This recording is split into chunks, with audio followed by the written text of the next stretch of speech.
Hello everyone, welcome to Saroj Mishra YouTube channel. मेरे YouTube channel पर आप सभी का बहुत बहुत स्वागत है। एजुकेशन असिस्टेंट की भर्ती नोटिफिकेशन रिलीज हुई है। कुछ नया सा पोस्ट है एजुकेशन असिस्टेंट, तो ऑफ कोर्स एजुकेशन से रिलेटेड है और सेंट्रल गवर्नमेंट की जॉब है। गवर्नमेंट ऑफ इंडिया, केंद्र सरकार या भारत सरकार, परमानेंट है, स्थायी नौकरी है। तो हमेशा आपका एक जो क्वेश्चन रहता है कि परमानेंट है या नहीं, सरकारी है या नहीं, तो ये सरकारी भी है भारत सरकार का और परमानेंट भी है। सैलरी 61,240 रुपये, 61,000 रुपये देंगे पर मंथ स्टार्टिंग।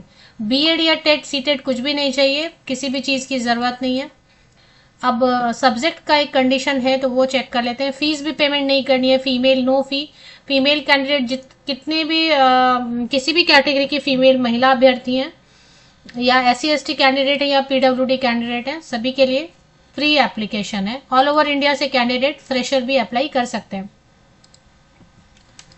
तो देखो, ये एडवर्टीजमेंट ऑनलाइन एप्लीकेशन शुरू हो चुकी है। आज 18 मई 18 मई से ही ऑनलाइन एप्लीकेशन शुरू हुआ है। तो इसमें आप देखेंगे कि एजुकेशन असिस्टेंट की पोस्ट है 111, 4 वैकेंसीज है। UR जहां पर भी लिखा है तो मतलब किसी भी कैटेगरी से आप अप्लाई कर सकते हैं इन चारों पोस्ट के लिए।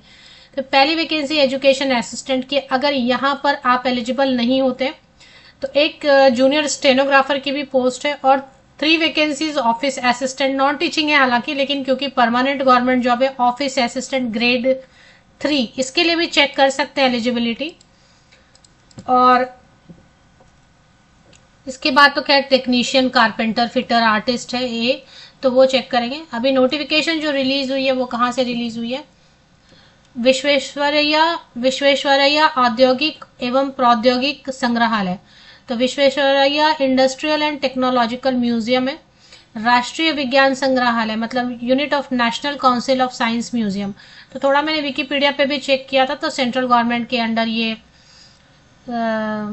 मंत्रालय के अंतर्गत ही आ रहा है ये, और नेशनल इम्पोर्टेंस का है ये म्यूजियम है। तो ऑफ कोर्स तो म्यूजियम में रिक्वायरमेंट है। जॉब लोकेशन इन्होंने क्लियर बता दिया, जॉब लोकेशन से आप कंफर्टेबल हैं तो क्वालिफिकेशन चेक करते हैं आगे, एज क्राइटेरिया। बेंगलुरु में एक वैकेंसी 1 पोस्टिंग बेंगलुरु में होगी, 1 जो है कैलिकट में होगा, तीसरी पोस्टिंग जो 3rd पोस्टिंग तिरुपति में होगी एंड 4th जो पोस्टिंग है वो कालाबुर्गी में होगी। तो टोटल 4 वैकेंसीज है। सारी की सारी जितनी भी पोस्टिंग है ना, साउथ में होंगे, बेंगलुरु, कैलिकट, तिरुपति या कालाबुर्गी। तो वो आपको क्लियर हो गया कि हाँ जॉब लोकेशन। अभी सबसे पहले एजुकेशन असिस्टेंट की जो क्वालिफिकेशन है वो चेक कर लेते हैं। काम भी बता दिया इन्होंने, क्या जॉब प्रोफाइल रहेगी, तो वो भी चेक क्लियर रहेगा कि हाँ ये काम है। तो एजुकेशन असिस्टेंट सबसे पहले इन्होंने दिया हुआ है, इसके हिसाब से अलग अलग जगह पे अलग अलग सैलरी रहेगी। जैसे कि अब ये बता रहे हैं कि बेंगलुरु में सबसे ज्यादा 61,240 रुपीज पर मंथ देंगे, कैलिकट में 58,000 के अराउंड देंगे, तिरुपति में 52,000 के अराउंड देंगे एंड कालाबुर्गी में 55,000। ये इसलिए चेंज होता है ना, HRA अलग अलग मेट्रो सिटी में सबसे ज्यादा रहता है HRA हाउस रेंट, और बाकी फिर सिटीज में कम रहते हैं, तो इसके लिए सैलरी में फर्क दिखता है। अभी इसमें एजुकेशनल क्वालिफिकेशन चेक करेंगे। ये एलिजिबिलिटी यहाँ पर अगर आपकी क्राइटेरिया, एलिजिबिलिटी क्राइटेरिया मीट नहीं हो रही है तो एक ऑफिस असिस्टेंट की भी पोस्ट है, स्टेनोग्राफर की भी पोस्ट है, बट वो नॉन टीचिंग हो जाएगा और ये थोड़ा सा टीचिंग सेक्टर में रहेगा। तो इसमें बोल रहे हैं कि बैचलर डिग्री या तो आपका साइंस में तो चाहिए ही चाहिए, मतलब BCom वाले तो नहीं अप्लाई कर पाएंगे, तो BSc चाहिए। उसमें अब 2 इन्होंने कंडीशन दिया हुआ है, तो नंबर 1 कंडीशन पढ़ते हैं, फिर नंबर 2। तो सबसे पहले तो BSc होना चाहिए। BSc में आपने फिजिक्स जरूर पढ़ा हो और उसके साथ में कोई 2 सब्जेक्ट फिजिक्स जरूर पढ़ा हो। कंडीशन 1, शर्त एक है कि BSc हो, उसमें फिजिक्स जरूर पढ़ा हो और उसके साथ में chemistry, maths, electronics, computer science, astronomy, geology and statistics में कोई भी 2 सब्जेक्ट और होने चाहिए। तो पहला तो ये है। अगर ऐसा नहीं है तो दूसरा कंडीशन ये है कि BSc में केमिस्ट्री के साथ में BSc में केमिस्ट्री हो और उसके साथ में zoology, botany, microbiology, EVS, biotechnology, molecular biology में से कोई भी 2 सब्जेक्ट जरूर हो। तो BSc फिजिक्स या फिर BSc केमिस्ट्री। BSc फिजिक्स में chemistry, maths, electronics, computer science, astronomy, geology and statistics में कोई भी 2 सब्जेक्ट चलेगा, एनी 2। और BSc केमिस्ट्री के साथ में लाइफ साइंस वाला ज़्यादा सब्जेक्ट्स हैं। Zoology, botany, microbiology, EVS, biotechnology, microbiology में से एनी 2। जॉब डिस्क्रिप्शन में एजुकेशनल प्रोग्राम कंडक्ट कराना होगा, डेमोन्स्ट्रेशन, लेक्चर, म्यूजियम के बाहर, मतलब वो रहता है ना, म्यूजियम के बाहर थोड़ा सा एजुकेशनल प्रोग्राम वगैरह रन करने होते हैं। जो विजिटर्स हैं उनके लिए कुछ एजुकेशनल प्रोग्राम एक्टिविटी प्लान करना होता है, सो दैट जो विजिटर आएंगे उनको या थोड़ा एक्सप्लेन करना होता है।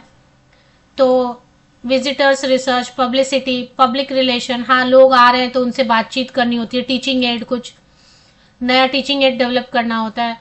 तो मतलब पढ़ाई लिखाई से ही रिलेटेड रहेगा कि लोग जो विजिटर्स आते हैं उनके लिए आप कुछ प्रोग्राम एक्टिविटीज कंडक्ट करेंगे, जो एजुकेशनल प्रोग्राम है वो कुछ टीचिंग एड्स डेवलप करेंगे या पब्लिसिटी हो, ऐसी चीजें आप वहां पे डेमोन्स्ट्रेट करेंगे, यही रहेगा। एज लिमिट, अब देखो मिनिमम नहीं लिखा तो मैं 20 लिख देती हूँ। 20 to 35 ईयर्स तक की, क्योंकि सारी सीट तो यूआर में ही, तो एज में रिलैक्सेशन अदर कैंडिडेट्स को कैसे मिलेगी, बिकॉज यूआर की सीट है। तो 20 to 35 अप्लाई तो सभी कैंडिडेट कर सकते हैं, जनरल वाले कर सकते हैं, SC ST तो जनरल वाले भी कर सकते हैं, रिजर्व कैटेगरी से भी कर सकते हैं, PWD कैंडिडेट सभी अप्लाई कर सकते हैं, EWS, SC ST। लेकिन महिलाएं भी, पुरुष भी, सभी फीमेल मेल कैंडिडेट सभी, फ्रेशर भी। एक्सपीरियंस तो मांग ही नहीं रहे ना, कंपटीशन के बेसिस पे सिलेक्शन होगी। ऑल ओवर इंडिया से अप्लाई कर सकते हैं, 20 to 35 ईयर्स तक के कैंडिडेट अप्लाई कर सकते हैं। 15 जून 2026 को कट ऑफ डेट लेके एज की कैलकुलेशन करनी है। अभी जूनियर स्टेनोग्राफर के लिए देखिए 12th पास मांगा गया है, आर्ट्स साइंस कॉमर्स किसी भी स्ट्रीम से, और एक सर्टिफिकेट आपका गवर्नमेंट रिकॉग्नाइज्ड इंस्टीट्यूशन से शॉर्ट हैंड का होना चाहिए। एक और पोस्ट है तो 25 ईयर्स तक के कैंडिडेट, देखिए 12th पास मांगा है तो मैं 18 लिख देती हूँ, मिनिमम 18 to 25 ईयर्स। 1 पोस्ट है ओनली, तो अभी लेकिन जिनके लिए फ्री है एप्लीकेशन ना, फीमेल कैंडिडेट को फीस पेमेंट नहीं करनी, SC ST कैंडिडेट को फीस, तो क्यों नहीं अप्लाई करेंगे चाहे 1 ही पोस्ट हो। अभी इसमें जो है ऑफिस असिस्टेंट के लिए इन्होंने टाइपिंग का एक सर्टिफिकेट शायद मांगा हुआ है गवर्नमेंट रिकॉग्नाइज्ड इंस्टीट्यूशन से, कोई भी इंस्टीट्यूशन जो कि मतलब गवर्नमेंट अप्रूव्ड हो। तो इसमें 3 वैकेंसीज है ऑफिस असिस्टेंट के लिए। इसमें भी 12th आर्ट्स साइंस कॉमर्स किसी भी स्ट्रीम से, junior college, inter, higher secondary, senior secondary, जिस भी नाम से आपने पास किया हो, कितने भी परसेंटेज से, कोई प्रॉब्लम नहीं, लेकिन सर्टिफिकेट मांग रहे हैं हिंदी टाइपिंग का या फिर इंग्लिश टाइपिंग का, जो कि ऐसे इंस्टीट्यूशन से हो जो कि वैलिड हो, फेक नहीं हो, मतलब जिसको गवर्नमेंट का कुछ अप्रूवल मिला हो। मिनिमम देखिए मैं 18 लिख देती हूँ क्योंकि दिया नहीं। 25 ईयर्स तक के कैंडिडेट, अनरिजर्व कैटेगरी में, अगर ओबीसी कैटेगरी में एक सीट है तो उनके लिए एज में रिलैक्सेशन मिलती है 3 ईयर्स की, तो 28 ईयर्स तक के ओबीसी कैंडिडेट अप्लाई कर सकेंगे। सैलरी तो दे रहे हैं, अच्छी दे रहे हैं, 35,200। अभी 12th के बेसिस पे आप कहीं भी ज्वाइन करेंगे तो 39,970 बेंगलुरु में, और तिरुपति में शायद कुछ वैकेंसी है तो 35,000, तो 39,970 का मतलब हो गया 40,000 रुपया, 40,000।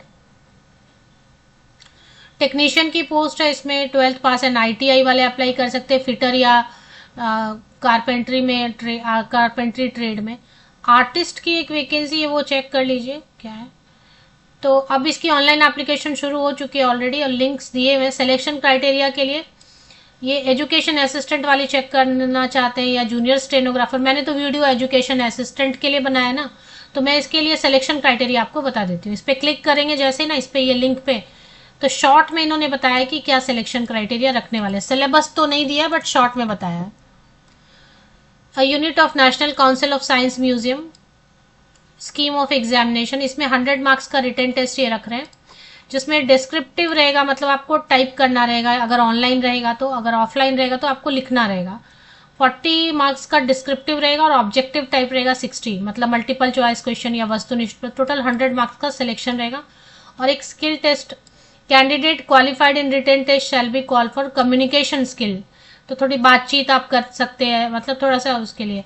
तो कम्युनिकेशन स्किल टेस्ट करने के लिए आपको कोई टॉपिक देंगे, उसमें 3 to 5 सेलेक्टेड थ्रू लॉट्स, तो 3 to 5 मिनट्स का आपको जो है ना बोलना रहेगा। अभी ये शॉर्ट में इन्होंने बताया हुआ है, तो आपका जो सब्जेक्ट है उससे ही पूछेंगे, डिस्क्रिप्टिव या म्यूजियम से रिलेटेड कुछ पूछ सकते हैं। देखिए current affair, general knowledge, English, Hindi, थोड़ा सा इंटेलिजेंस का question, general intelligence, aptitude, mathematical aptitude, ये सब थोड़ा सा रेडी रखना चाहिए। म्यूजियम से रिलेटेड इंफॉर्मेशन रखिए साथ में आपका सब्जेक्ट बीएससी है तो थोड़ा सा उससे।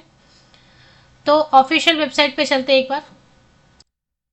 तो मैं वेबसाइट पे आती हूँ, ऐसे ओपन होता है वेबसाइट, इस पर एक पॉपअप ओपन हो रहा है, इसको क्लोज कर लेते हैं। और इसी में आपको नोटिफिकेशन जो है ना, नोटिफिकेशन में रिक्रूटमेंट, नोटिफिकेशन में रिक्रूटमेंट पे आपको चले आना है। तो रिक्रूटमेंट पे आप जैसे ही आएंगे तो रिक्रूटमेंट वाली पेज पे जो है ना, आपको एडवर्टीजमेंट स्क्रीन पे दिखाई देगा। Applications are invited for various post, advertisement number 2/2026 download, और अप्लाई नाउ का ऑप्शन यहाँ पे मिल जाता है। तो ऑफिशियल वेबसाइट की लिंक के लिए आप जो यूट्यूब वीडियो अभी आप देख रहे हैं, तो मेरे इसी यूट्यूब वीडियो का डिस्क्रिप्शन बॉक्स आप नीचे तक स्क्रॉल डाउन करके चेक कीजिए, आपको अलग अलग लिंक्स मिलेंगे ग्रुप्स के मेरे, वो सब ज्वाइन हो जाइए। वहां पे आपको कोई पेमेंट नहीं करनी होती, वहां पे भी वैकेंसीज ही शेयर करती हूँ मैं, अलग अलग लीडिंग न्यूज़पेपर की।